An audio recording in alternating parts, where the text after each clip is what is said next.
Bom dia, professor. Meu nome é Vilker Medeiros, sou aluno do sexto período matutino e eu e meu colega Ivo, nós vamos falar inicialmente sobre sucessão legítima e posteriormente ele vai dar continuidade falando sobre exclusão por indignidade.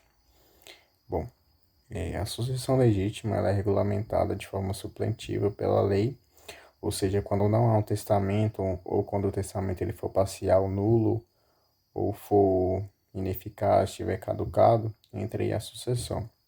Ela é regulamentada de acordo com a lei vigente, e quanto ao lugar da sucessão, abre-se lugar no último domicílio do réu, segundo o artigo 1786 do Código Civil. A sucessão legítima, quem tem legitimidade para suceder, são as pessoas já nascidas ou as concebidas no momento da abertura da sucessão, segundo o artigo 1798 do Código Civil. No mais, a sucessão é a transmissão do patrimônio de uma pessoa falecida aos herdeiros por meio da herança.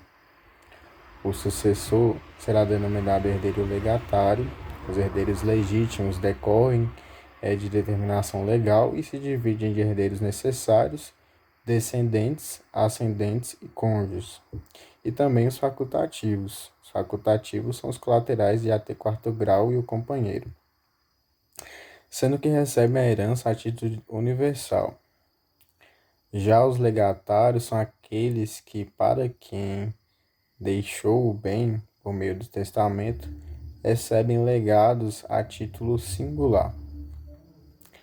Ao salientar sobre sucessão legítima, nós podemos verificar que, caso não haja nenhum fator de modificação, a existência de testamento, por exemplo, os bens do falecido serão divididos entre sucessores legítimos.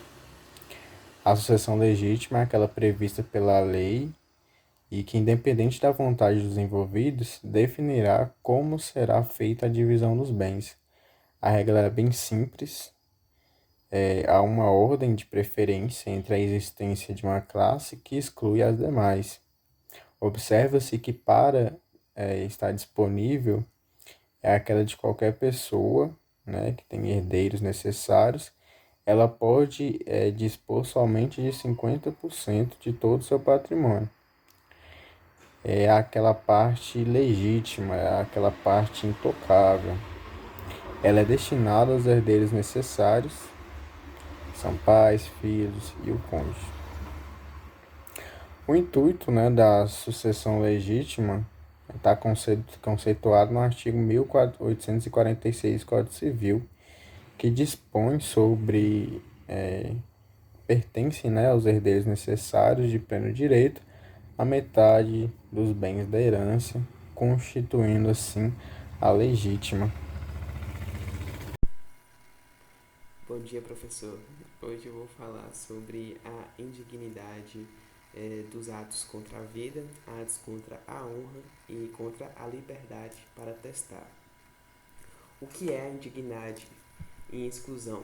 No caso, é a exclusão do sucessor devido ao fato do mesmo ter praticado um ato reprovável contra o autor da herança, sendo então punido com a perda do direito hereditário.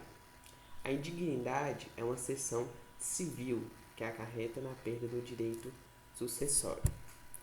Para que ocorra a indignidade, é mister que o herdeiro excluído tenha praticado, em síntese, atos contra a vida, contra a honra e contra a liberdade de testar do autor da herança, como descreve o artigo 1814. Conforme nos casos da prática de atos contra a vida do autor da herança, a parte passiva se estende, podendo ser incluído o seu cônjuge ou companheiro e os seus ascendentes ou descendentes como vítima. Nesses casos também, quem pratica o ato pode estar atuando como autor, coautor ou participe.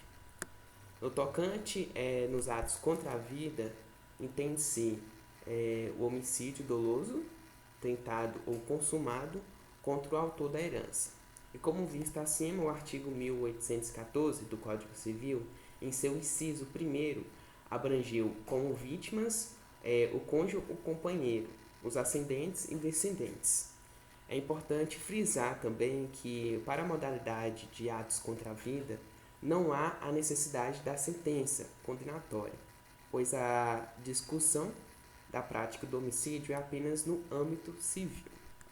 Caso haja a absolvição devido à inexistência do fato ou da autoria, o mesmo conhecimento da causa de exclusão, ilicitude, como a vítima defesa ou estado de necessidade, não há o que se falar da exclusão por indignidade no âmbito civil. O homicídio ou sua tentativa deve ser dolosa. O inciso segundo diz respeito aos atos contra a honra do autor da herança, podendo ser injúria, difamação, calúnia ou calúnia em juízo, sendo este último aceito apenas se for praticado em juízo criminal, para que se configure a indignidade. Igualmente no inciso primeiro, que diz respeito aos atos contra a vida, este também se estende, porém apenas para a pessoa do cônjuge ou companheiro do autor da herança, não abrangendo seus descendentes e ascendentes. Outra diferença importante é que nesses casos deve haver uma prévia condenação ao juízo criminal, exceto nos casos de calúnia em juízo. E por fim, o inciso terceiro nos traz a indignidade pela prática de atos contra a liberdade de testar. Neste caso, a vítima deve necessariamente ser o autor da herança, e a prática configura no impedimento de que o autor da herança faça o seu testamento, ou obstar de que sua vontade já manifestada chegue ao Estado. Tal impedimento deve ser feito mediante a violência ou meios fraudulentos. A ação também é declaratória de indignidade e a possibilidade de reabilitação de indigno, conforme os artigos 1815 do Código Civil, a indignidade deve ser declarada por sentença, ou seja, para isso deve haver uma ação declaratória de indignidade. Interposição dessa ação deve ser feita no prazo de até 4 anos a contar da abertura da sucessão. A sentença declarando a indignidade exclui o herdeiro da sucessão, então essa sentença, o herdeiro não pode ser excluído da sucessão. O mesmo ocorre caso haja absolvição do réu no âmbito penal, pois a sentença de absolvição faz coisa julgada na civil. O Código Civil prevê, em seu artigo 1818, a reabilitação do indigno.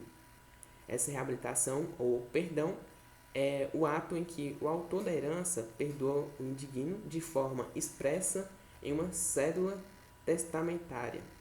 Não há o que se falar em perdão se não for dentro de um testamento. O perdão, então, deve ser feito na forma expressa e irretrável. Porém, caso o autor da herança tenha contemplado o indigno em testamento após a ofensa, temos o que chamamos de perdão tácito. Nessa modalidade, o indigno tem direito a suceder como legatário. É importante, então, frisar que o testamento tenha sido feito antes da prática da ofensa, não há o perdão do indigno. No mais é isso, eu acabo a minha apresentação. Tenha um bom dia.